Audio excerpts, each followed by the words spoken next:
What's up? Good morning, millionaires. Good morning, millionaires. I hope everybody's feeling incredible.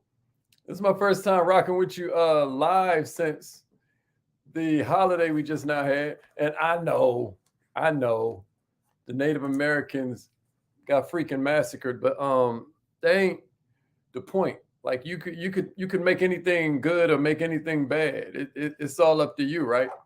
I do not participate in the celebration of genocide, but at the same time,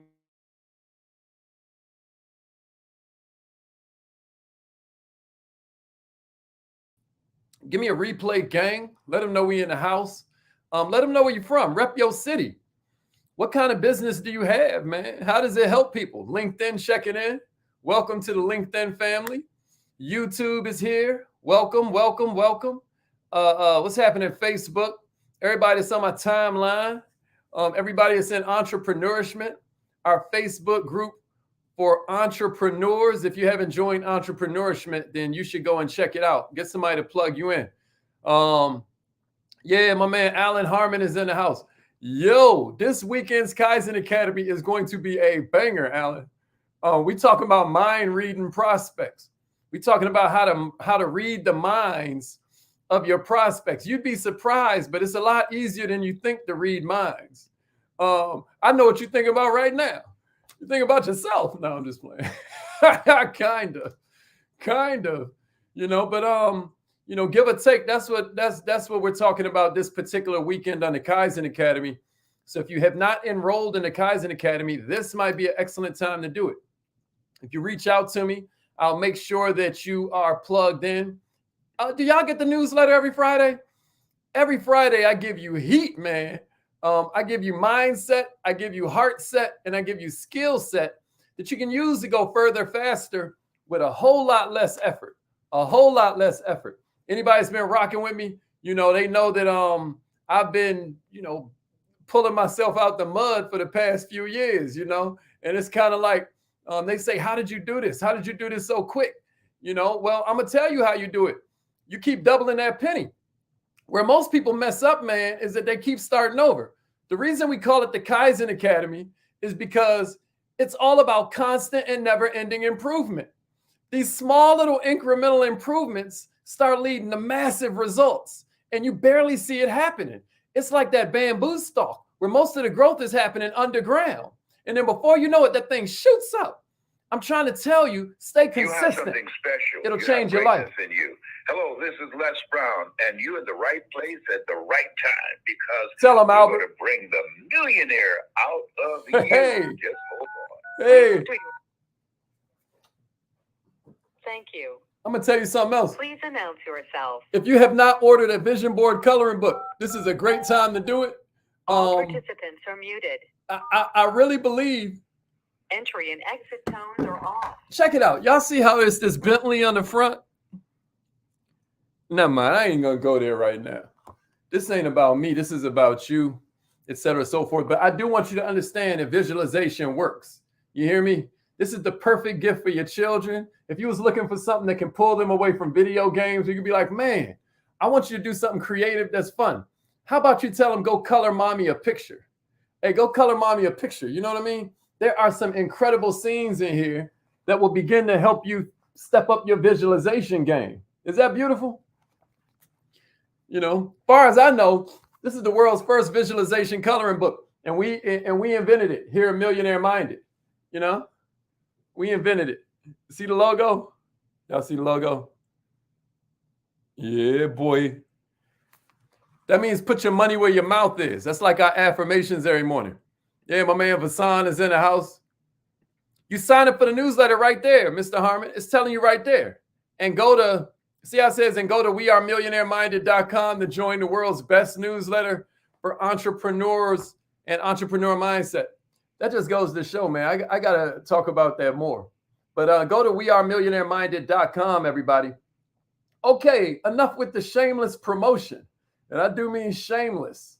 Today we're talking about how to spot people when they're lying. How to spot people when they're lying. Now, conventional wisdom, it tells it to you like this. It says, if they look to the right, then they're doing what's called remembered visuals. And if they look up and to the left, then what they're doing is constructed imagery. Y'all heard about this? A constructed visual means they're gonna, when you're looking at them, it means they look up and to the left. Now, this camera might be switching it around. The easy way to remember is if they look to the right, then they're right. But if they look to the left, then they're lying. Everybody with me? If they look to the right, then they're right. If they look to the left, then I'm talking about when you're facing them, when they're facing them. So right now, if I started doing it, I would confuse you because you basically are watching me on a camera, and the camera is probably the exact opposite. I don't know though. Maybe it's not, because you guys can read this and it ain't backwards. All right. So basically, when I look to my left, that means that I'm telling, especially I'm right-handed, etc., so forth. But if I'm looking at you and you look up and to the right, then you're doing a remembered visual. If you look up and to the left when I'm looking at you, then you're doing a constructed visual, right? If I look to the right, right there, then it's a remembered audio. If I look to the left, and kind of like straight, then it's a constructed audio, right? I think that's pretty useful. But this morning I wanted to give you even more. But just to start things off, let me make sure y'all are with me. Say, if they look to the right, then they're right, and then give me a share. If they look to the right, then they're right, and then give me a share. I know that's right. They're really like adult coloring books, Cindy. But children love them too. Like, I can't tell you how many testimonies we have from people changing the whole behavior, the whole philosophy of their children, from this philosophy of mediocrity that the society tries to teach them. We try and get them to start stepping their game up and imagining the possibilities, right? All right. So she was talking about the vision board coloring book, everybody. If you haven't ordered one, make sure you order one. You can go to millionaireminded.com and grab one for yourself. And I say order 5 of them at once. That way you have stocking stuffers to give out. They each come with a set of color pencils and whatnot. You're going to love it. It's called Color Me Millionaire, everybody. But right now, just to make sure you're clear on the first clue I gave you, if they look up and to the right, they're right. That's how you can remember. That's how you can remember the way people look for constructed visuals versus remembered visuals. Constructed, aka they're lying, right? If they look up and to the right, it's a remembered visual. If they look up and to the left, it's a constructed individual. So, sometimes you're talking to a coworker. You speak with the employee, and they're adamantly denying, these sexual harassment accusations. Or you talk to your kids, you ain't a parent till you got more than one kid. Y'all know that joke? Y'all know that joke? You ain't really a parent until you talking to both of them, and then you say, who did it? And they be like that. When you only got one, you know who did it. Once you got more than one, it's like, now we got to figure out, how do we decipher if somebody's telling the truth? Well, I'm going to give you some clues this morning, because by not only paying attention to what people say, but also how they say it, you can figure out what's going on inside their heads. You got me? This is straight from psychotherapists. This is straight from a discipline we call NLP, neuro-linguistic programming. All right. This is straight from the FBI. This is straight from the CIA. I want you to understand that, hey man, we are in a world where if you want to study something, you can learn it. And a lot of times we aren't aware of these different sciences that exist that can make our life a lot easier. But here's the first one I got for you. Liars talk too much. This is really the second one, because I just gave you the I clue. Somebody give me that. Somebody give me that in the comments. Liars talk too much. If you listen to somebody's immediate response after you ask them something, you can tell immediately when they're lying, because as a general guideline, the truth be short and direct. The truth be real short and direct and to the point. Liars, on the other hand, they engage in a bunch of pontification. They give you this long soliloquy with all this. Listen, when somebody tells you the truth, they're not interested in trying to engage in a bunch of extra words. Liars start to qualify their answers with all sorts of excuses like, I'm not that kind of person. I remember we had a business partner. This fool was lying through his teeth, right? And he kept on saying, we family. How long I've been with y'all? We family. We family. You know, lying through his teeth. You know what I mean? Or they might get a little fake upset, like as I told you previously. You know what I mean? They trying to put all this pressure on you because you still asking them. Basically, they talk about 100 things except a direct answer to your question. Somebody say liars talk too much. Liars talk too much. Liars talk too much. Yeah, if they look to the right, it's right. If they look to the left, it's a lie. I like that. That was great, Trina. But also, number 2, liars talk too much. Liars talk too much. The truth gets to the point. Here's the second one I got for you. Liars try to sell you the truth. They try to sell it to you, right? A liar is interested in selling you something. They need you to believe them. You get what I mean? Which means that they typically kind of oversell well past the point when somebody was telling the truth would have stopped. Am I making sense? There's always this tendency to kind of over-explain when people are lying. Here's a third one. Liars are always really relieved when the conversation is over. Like, woo! You know, if you've been accused of lying, is you relieved when the conversation is over? I was talking to my grandma a couple of days ago, and I was telling her about something that went on, and she, it was about another family member, and I felt as though she was taking the other family member's side a little bit. Me and my grandma don't never get into it, but when the conversation was over, I was still kind of upset because I'm like, Granny, I don't lie. Like, I wouldn't lie to you. See, what you got to realize, y'all, is that you are ruining your God-given power of manifestation when you lie. You know, you're the only one that's heard every lie you ever told. You got to understand, if you are lying, then how is your brain supposed to know when you mean it? Like, I am now a multimillionaire, right? Or I am now gonna stop smoking, or I am now, this weight that you want to manifest, etc., so forth.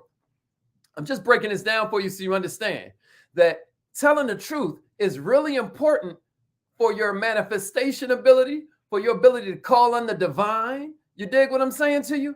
And on top of all of that, man, you don't be relieved when the conversation is over. You be turned up. You be turned up because somebody accused you of lying. But liars are relieved because lying takes a lot more energy than telling the truth. It can be exhausting. It can be draining, right? A lot of these times, I want you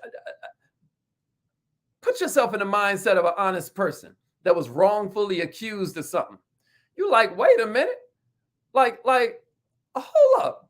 You just now accused me of you almost resentful, but you ain't relieved. You got me? You got me? All right, here's number 4. Liars smile with their mouths, not their face. Liars smile with their mouths, not their face. Man, ain't nothing uglier than a fake smile. Am I right? Right? when you like are smiling, like you smize, like your eyes start to smile. If you want to know if they lying, look for that say cheese smile, that say cheese smile on their face. When somebody's faking an emotion, it doesn't take over the whole face. The smile don't include the upper part of their face. It's like the bottom of the face only. Liars smile with their mouth closed. Liars smile with their lips tight, right? There's no movement in the forehead. A genuine smile lights up the whole face.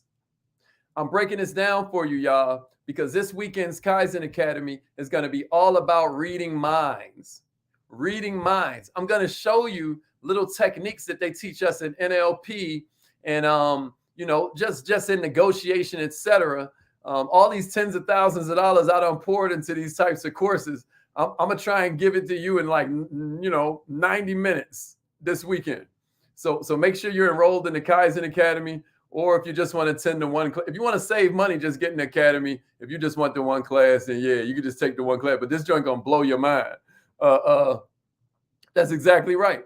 That's exactly right, Jay. You know what I mean? Tell the truth so you ain't got to remember the lies. Here's number 6 I got for you. Liars pretend to be calm. Liars pretend to be calm. When somebody's pretending to be innocent of something, right? Like an accusation, they try to portray the countenance of somebody who's calm, somebody who's confident, but it's all contrived. You got me? They start doing all this self-conscious stuff, like picking imaginary lint off their pants or off their shirt or something, right? Well, they might stretch out and yawn, and they ain't even yawning for real. Anybody with me? Anybody with me? You can tell a real yawn because a lot of times it makes you want to yawn. But them fake yawns, it's just that. But why do they do this? Why do they do this? Because common sense tells us that when an innocent person acts this way, they're gonna be cool, calm, and collected versus a liar gonna act nervous. But this couldn't be further from the truth. Again, a person who's wrongly accused of something, you ain't calm and confident. You turned up. Like you almost like, man, like I thought we was better than that. Like what's up, right? You're not calm. You're not confident. You're kind of pissed off, right? A person that wants to convince you that they're not nervous is going to appear much less nervous than the person who's genuinely not nervous. I hope I didn't confuse you. You get what I'm saying? Liars are overselling an emotion they don't really have. You with me? All right, here's number 7. Here's number 7. I know I told you only 5, but I kind of gave you some extra ones before I get back to my notes. All right, so number 7, right, is a lot of times liars' stories are way too perfect. A liar's story a lot of times is way too perfect. When somebody's telling the truth, a lot of times they start with the dramatic moment, and a lot of times the story ain't really going to have a logical flow to it. But liars got to remember each step. You know, they trying to remember their alibi. They trying to remember everything they said last time. You know, if they making up the story after they get to the main event, a lot of times they done. They ain't going to want to continue because in their mind, that's what they got to sell you, and they done, right? And if they keep on going, they feel like they're going to trip themselves up, so they stop. But if they are honest, if they're honestly recounting what happened, it's including all of these emotions, like how they felt, right? The emotional aftermath of it.